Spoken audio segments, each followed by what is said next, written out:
Kursk से पोक्रस्क तक रूसी सेना हावी हो चुकी है, लेकिन इसी बीच यूक्रेन ने रूस के अंदर ऐसा भीषण हमला किया है कि पुतिन बौखला गए हैं। खबर आ रही है कि यूक्रेन ने रूस को उत्तर कोरिया से मिली मिसाइलों को भी उड़ा दिया है और इसी बीच पुतिन ने नेटो को साफ धमकी दे दी है कि अगर режиму наносить удары по России этим оружием или не разрешать. Речь идет о том, чтобы принять решение о том, что страны НАТО напрямую участвуют в военном конфликте или нет. Если это решение будет принято, это будет означать не что иное, как прямое участие.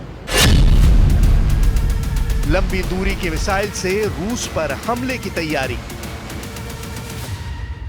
इधर पिछले 72 घंटे में रूसी सेना ने कुर्स्क से लेकर पोक्रोस्क तक यूक्रेनी सेना को धूल चटा दी है।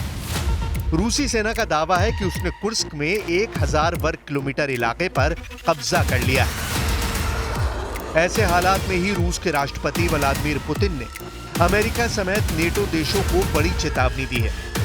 पुतिन ने कहा है कि अगर यूक्रेन की ओर से लंबी दूरी की मिसाइलों से रूस पर हमला होता है तो इसका मतलब होगा नेटो का युद्ध में शामिल होना।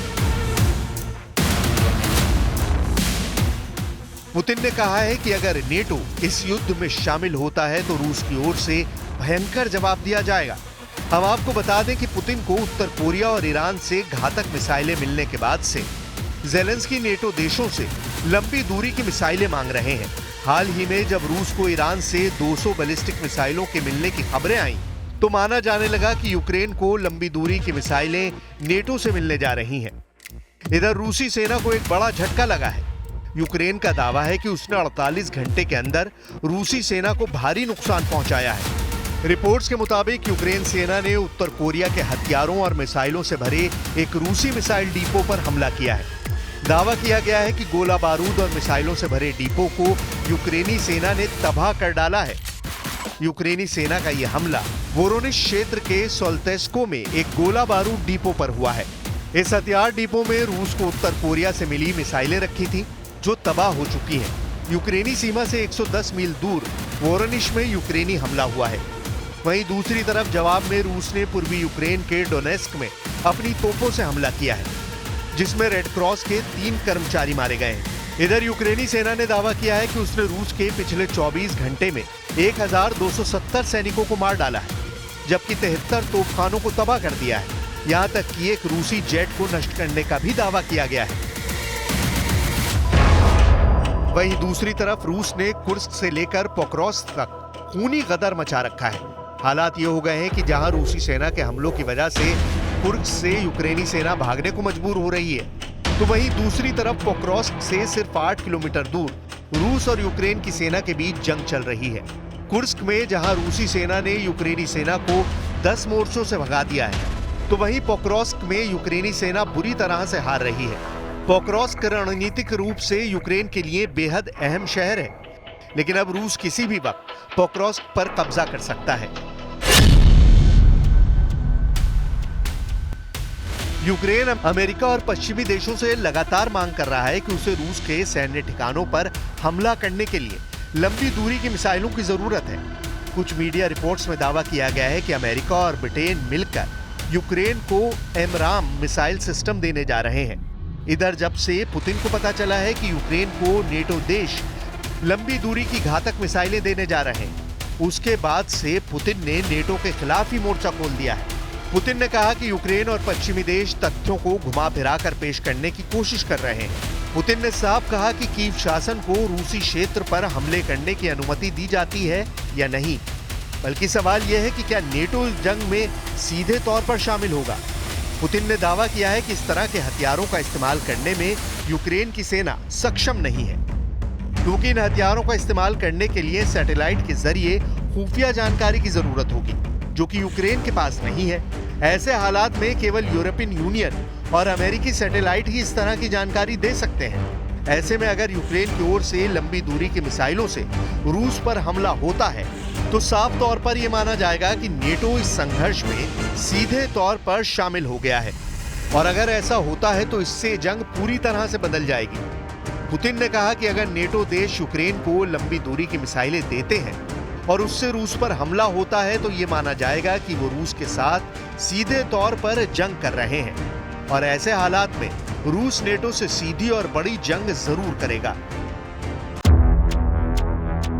जरा पुतिन के साथ मौजूद इन राष्ट्र प्रमुखों को गौर से देख लीजिए। ये वो लोग हैं जो रूस के साथ मरते दम तक साथ देने का वादा कर चुके हैं। इसमें बेलारूस के अलेक्जेंडर लुकाशेंको, कजाकिस्तान के कासिम जोमार्ट टोकायेव, किर्गिस्तान के सादिर झापारोव, आर्मीनिया के निकोल पशिनियान, उज्बेकिस्तान के शौकत मिर्जियोयेव और क्यूबा के मिगुएल डियाज कैनेल मौजूद हैं। ये जंगी टीम मॉस्को में पुतिन के साथ बड़े युद्ध की तैयारी में जुटी है। 2.5 साल से ज्यादा लंबी जंग में रूस अब यूक्रेनी सेना पर बहुत भारी साबित हुआ है। यूक्रेन के डीप स्टेट टेलीग्राम चैनल की रिपोर्ट का दावा है कि रूस ने यूक्रेन की 62,000 वर्ग किलोमीटर से ज्यादा जमीन पर कब्जा कर लिया है। दावा तो यहां तक किया गया है कि रूस अब तक यूक्रेन के 5वें हिस्से पर कब्जा कर चुका है। यूक्रेन के डोनेस्क, खेरसान, लुहांस्क और जापोरिजिया इलाके रूस के कब्जे में आ चुके हैं। इधर आईएसडब्ल्यू का अनुमान बेहद चौंकाने वाला है। आईएसडब्ल्यू का कहना है कि रूस 1 लाख वर्ग किलोमीटर से अधिक इलाके को कंट्रोल कर चुका है, यानी कागजों में यूक्रेन जीत रहा है और जमीन पर रूस जीत रहा है। Now we hear that your long-range policy has not changed, but we see changes in the ATACMS, Storm Shadow and Scalps, a shortage of missiles and cooperation, and this applies even to our territory, which is occupied by Russia, including Crimea. We think it is wrong that there are such steps. We need to have this long-range capability not only on the occupied territory of Ukraine, but also on the Russian territory. Yes, so that Russia is motivated to seek peace. ऐसे हालातों की वजह से ही रूस को अब Poland की तरफ से नेटो के 32 देश मिलकर घेर रहे हैं। जरा देखिए इस वक्त नेटो और रूस के बीच क्या चल रहा है। रूस की सीमा पर नेटो के 1,23,000 सैनिक मौजूद हैं। रूस के रक्षा मंत्री का दावा है कि रूस की सीमा पर नेटो के 300 टैंक और 800 आर्मर्ड व्हीकल तैनात हैं, जबकि 90,000 नेटो सैनिक अलग अलग तरह के अत्याधुनिक हथियारों के साथ लिथुआनिया आ गए हैं। रूसी रक्षा मंत्री का दावा है कि रूस ने लेनिनग्राद, सेंट पीटर्सबर्ग इलाके में 7,000 घातक हथियारों को भेजा है। इसके अलावा रूस की राजधानी मॉस्को में भी 2,400 आधुनिक हथियारों को तैनात किया गया है। 5वीं बार रूस के राष्ट्रपति बनने के बाद व्लादिमीर पुतिन कुछ ज्यादा ही खतरनाक और आक्रामक हो गए हैं।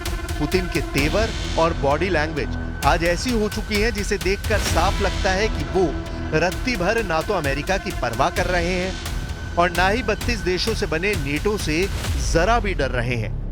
यूक्रेन को तो पुतिन ने फुटबॉल समझ रखा है, जब जी चाहता है 2-4 लातें मार देते हैं। कुछ जानकारों का दावा है कि 930 दिन से ज्यादा की जंग के बाद पुतिन समझ चुके हैं कि पश्चिमी देशों की सैन्य क्षमता से कैसे निपटना है और रूस के पक्ष में अमेरिका के दुश्मनों को कैसे मिलाना है।